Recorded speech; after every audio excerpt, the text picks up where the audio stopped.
The stimulus bill. Let's welcome Ohio Senator Rob Portman. Rob, it's great to see you, and we're excited because... Hey, Joe, how are you, man? Well, I'm fine, but we think you're really going to be able to say what you think, finally. You've always done that, obviously, but first off, I don't know what, there's no skyline in D.C.? You got to get closer to the five-way or the Coney Islands? Skyline chilly, that's the reason. Yeah, I mean, look, I've been doing this off and on for 30 years, and I love Ohio. Time to get back there. But, you know, this stimulus package and the way this thing happened, Joe, makes me even more determined to try to shift the partisanship in this town. I mean, it's unbelievable what is happening today and what happened in the Senate. It's a partisan effort to, jam through legislation that could have been much better had it been bipartisan. And that's one of my concerns about this place, is people are just going into their corners and they're not working together, and the result is bad policy. We've had a lot of discussions with both sides, Senator, and most recently we had one yesterday, and a New York congressman went over, I don't know, 80%, 85, 90% of where the money's going, and made a pretty good case that, maybe there is at the margin, some things that you could disagree on, whether it's funding for museums or things like that. But at least in his view, he made a case for probably 90% of the funds going to really good use. You don't see it that way. Well, it's not going to COVID, because the Congressional Budget Office, which is the nonpartisan group we all rely on here, has told us that less than half of this money will be spent in this calendar year. Joe, does anybody believe that next year at this time we're going to be facing the COVID crisis we have? I mean, I think this is crazy, because you also have the Congressional Budget Office saying that by mid-year, meaning by June 30, the economy will be back to pre-pandemic levels without any new stimulus. Unemployment is going down. Every economist believes that. Everybody thinks the economy is getting better. The help wanted signs are up. And so, look, there's sectors of the economy that are still hurting, hospitality and travel. But overall, as you know, and as is indicated on your show every day as you're looking at this market, things are improving. And yet here's $1,900 billion, most of which won't be even spent this year, being used. So, yeah, some of it goes to museums and to other purposes that have nothing to do with COVID-19. But the bigger issue is, at a time of record debt and probably a record deficit again this year, here we are spending $1.9 trillion, the second largest appropriation ever. The biggest one was a year ago, at a time when the economy is improving on its own. And there's a real concern. Larry Summers, who's a Democrat economist, and plenty of Republicans have said the same thing, which is there is a real risk here of this kind of massive stimulus overheating the economy, leading to higher inflation. There's already interest rate pressure.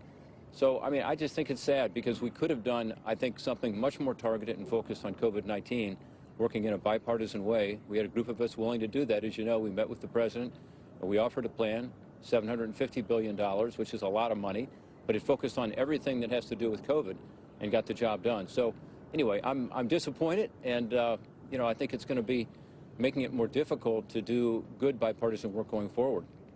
Well, everything you just described is probably not a great omen for the future. Now, you're leaving. We heard about Senator Blunt. He's out. There's 3 or 4 others. I mean, at least at this point, it's 50-50, and the Democrats had to do reconciliation to do this. With you gone and all these other people gone, what are the chances for the Senate? And if it becomes 52-48 or something like that, or even worse for Republicans, this is going to happen again and again and again. Did that factor into your thinking at all, or any of the other Republican senators deciding to throw in the towel? Well, I'm confident Ohio will elect a Republican. As you know, Joe, our state has gotten more and more red. In fact, President Trump just won it by 8 points for the second time. I won by 21 points last time. So I think we'll have a lot of really good Republican candidates in the primary. Already 7 or 8 of them have said they're interested. And all of them would be able to win a primary, win a general election. So I'm not worried about Ohio, and I think other states as well, like Missouri, where Roy Blunt is from, who just announced he's not running again.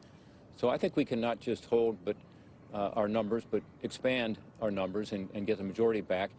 Typically, in that midterm after a presidential election, the party in power in the White House loses a bunch of seats in the Senate. And I suspect, given the makeup of the Senate races in 2022, we're likely to pick up a few seats. So I think we'll get the majority back. We'll see. But, Joe, I'm not sure it makes much difference in terms of 50-50 or 52-48. You saw what they just did. Again, not a single Republican was even consulted on this, much less was asked to participate in a serious way. So there's not a single Republican in the House or Senate that supports this because it's just overreach. It's not, good policy. If Manchin is the only thing standing in the way of the, getting rid of the filibuster, it could make a difference. Well, Joe Manchin and Kyrsten Sinema both said that senators from West Virginia and Arizona, respectively, that they're not going to support, thank goodness, getting rid of the 60-vote margin. It's one of the few things that helps keep this place somewhat bipartisan. When you have a good idea, you have to think, well, gosh, if you're a Republican, how can you get a few Democrats to support it? If you're a Democrat, how can you get a few Republicans to support it? That's what it's all about. Right. And I would think everybody in America, understanding that, would want us to work in a more bipartisan way. It leads to more sustainable legislation and better legislation. And again, this COVID bill is a good example of that. We were ready as Republicans to fund every single part of this that dealt with the COVID healthcare crisis. In fact, our proposal had the exact same amount of funding for development, distribution of the vaccine, for testing, for therapies, and so on, and healthcare workers.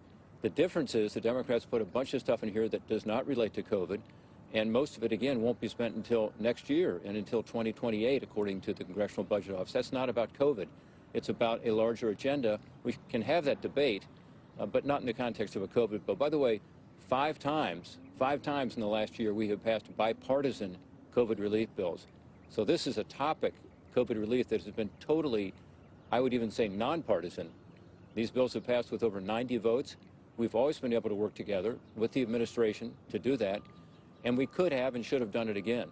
So it's a missed opportunity, and on substance and on process, it's shifting the country way to the left at a time when, frankly, I don't think that's where most Americans are. I mean, you look at the results of the 2020 election, the House actually added seats. The House Republicans, about 15 new seats.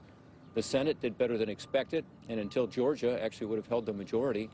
And, of course, there were state houses that became Republican, 3 of them around the country. So the Republican Party policies, were not rejected. The president didn't win, but Republicans did pretty well otherwise.